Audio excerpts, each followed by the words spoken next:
orang bilang orang ini nggak akan pernah sukses. Orang ini selalu adalah contoh kegagalan. Bahkan di kelas pun dia bisa disebut salah satu orang yang terbodoh, nggak pintar belajar. Tapi anak ini, orang ini, dia punya hobi Bapak Ibu. Hobinya adalah mesin.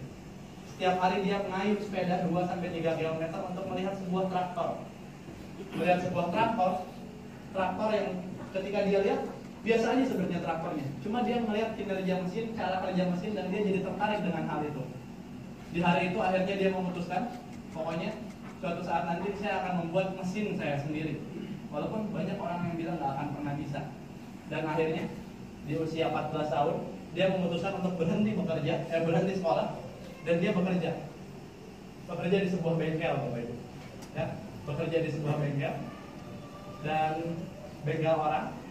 Anda tahu ketika dia melamar di bengkel itu, dia pengen jadi babysitter, dia pengen jadi kerjain mesin untuk belajar mesin, dia malah disuruh menjadi seorang babysitter pemilik bengkel tersebut. Orang bilang, lu mah gak bakat, lu mah gak akan bisa jadi ahli mesin. Tapi dia tetap lakuin pekerjaannya. Dia lakuin kerjaan babysitter itu selama 2 tahun. Dan pemiliknya melihat, ini orang ini luar biasa integritasnya. Akhirnya dia ditunjuk jadi karyawan. Akhirnya dia mulai mempelajari tentang mesin. Dan ternyata setelah dia mempelajari mesin, orang ini ternyata cukup bagus kinerjanya. Bosnya akhirnya memutuskan untuk membukakan dia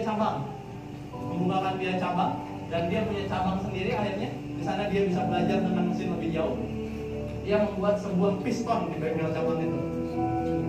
Piston itu dia tawarkan ke perusahaan yang namanya Toyota. Perusahaan Toyota. Dia tawarkan perusahaan Toyota hasil kerja kerasnya, dan dia sudah bilang ini akan sangat luar biasa. Ternyata Anda tahu Toyota menjawab apa? Toyota bilang ini piston yang tidak layak untuk digunakan. Gak bisa.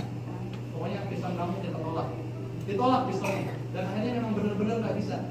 Dia cukup down di situ. Dia ngerasa memang kayaknya gue gak akan bisa sukses. Memang kayaknya saya ini orang gagal.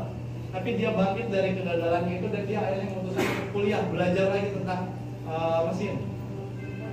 Dia kuliah, 1 tahun dia kuliah, akhirnya dia belajar lagi mesin. Dia punya keahlian lebih besar. Dia buka pabrik sendiri.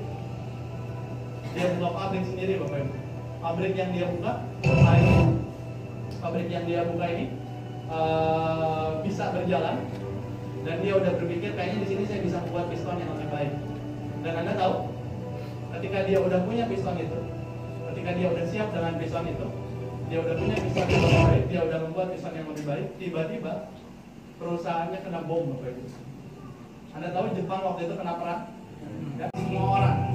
Siapa beliau? Mohon aplaus untuk the founding father of Honda, Soichiro Honda Bapak Ibu.